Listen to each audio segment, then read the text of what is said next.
దేవుని పరిశుద్ధ నామమునకు మహిమ కలుగును గాక. క్రీస్తునందు దేవుని వారలారా బాగున్నారా?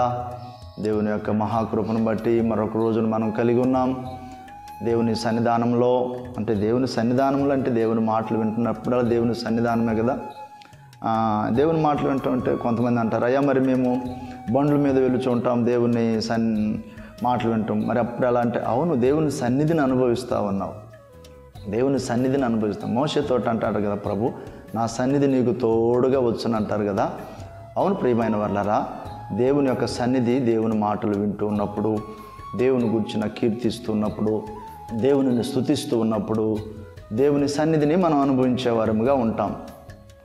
మంచి విషయాలు. ఈరోజు కూడా దేవుని మాటని మనం ధ్యానించుదాం. రూతు గ్రంథమును మనం ధ్యానిస్తూ ఉన్నాం. ప్రియమైన దేవుని వాళ్ళరా, దేవుడు రూతును దర్శించినారని చెప్పాలి. ఎప్పుడు దర్శించినారంటే, ఆమె దేవుని వైపు తిరిగినప్పుడు. నీ దేవుడే నా దేవుడు అంటుంది.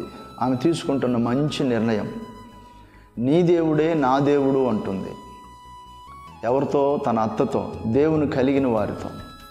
దేవుని ఎడల ఒక వ్యక్తి ఒక మంచి నిర్ణయానికి వస్తే గనక,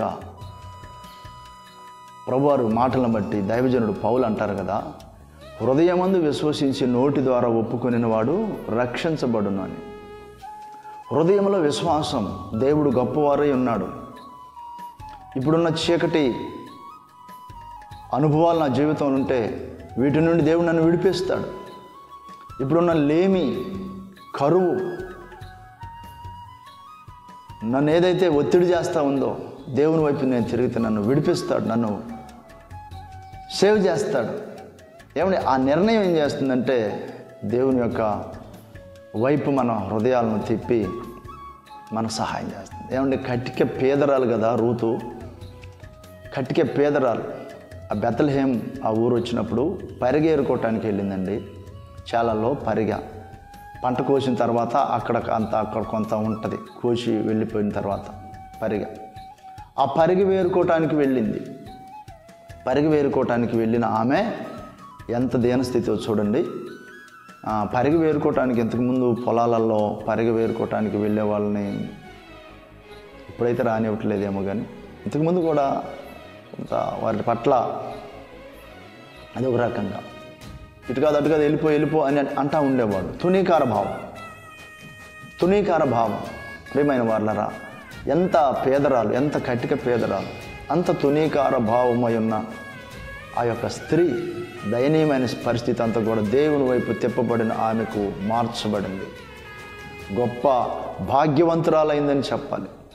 ఏ పొలంలో అయితే పరిగి వేరుకోవటానికి వెళ్ళిందో అదే పొలానికి యజమానురాలైందనే సంగతి చెప్పడానికి మీకు ఈ మాటలు చెప్తున్నారు. దేవుడు ఎంత గొప్పవారు. తీసుకునే నిర్ణయం, దేవుని యొక్క వైపు తిరగాలని తీసుకునే నిర్ణయం దేవుని సన్నిధిలో మనం ఆశీర్వాదాన్ని అనుభవించేటట్లుగా చేస్తూ ఉంది. లేమి కొంతమంది పేదరికం, లేమి అనేది పేదరికం అనేది వాటితో నలిగిపోతూ ఉంటారు. దేవుని వైపు తిప్పబడినప్పుడు, దేవుని వైపు తిరిగినప్పుడు దేవుడు సమృద్ధి ఇచ్చే దేవుడై ఉన్నాడు. దేవుడు సంతోషాన్ని ఇచ్చే దేవుడై ఉన్నాడు. దేవుడి గొప్ప మాట మీ వినికిలు భద్రపరిచి ఆశీర్వదించను గాక. ఒక చిన్న ప్రార్థన చేయాలని ఆశపడతా ఉన్నాను. ప్రేమగల ఉన్నతమైన తండ్రి, మీ గొప్ప కార్యము జరిగించండి. ఈ మాటలు అందరి దగ్గరికి అయితే మీరు తీసుకువెళ్తున్నారో ఆలోచించడానికి సహాయం చేయండి, మిమ్మల్ని హత్తుకొని జీవించడానికి సహాయం చేయండి. యేసయ్య ఉన్నతమైన నామమున అడిగి వేడుకొంచున్నాం తండ్రి. మన పరమ తండ్రి అయిన దేవుని ప్రేమ, పరిశుద్ధుడైన యేసుక్రీస్తు ప్రభువారి శాశ్వత కృప, ఆదరణకర్త అయిన పరిశుద్ధాత్మ దేవుని యొక్క సన్నిధి సహవాసం చేరి ఉన్న మనకందరికీ దేశం మీద సకల పరిశుద్ధులకు సదాకాలము తోడై ఉండి నడిపించును గాక. ఆమెన్.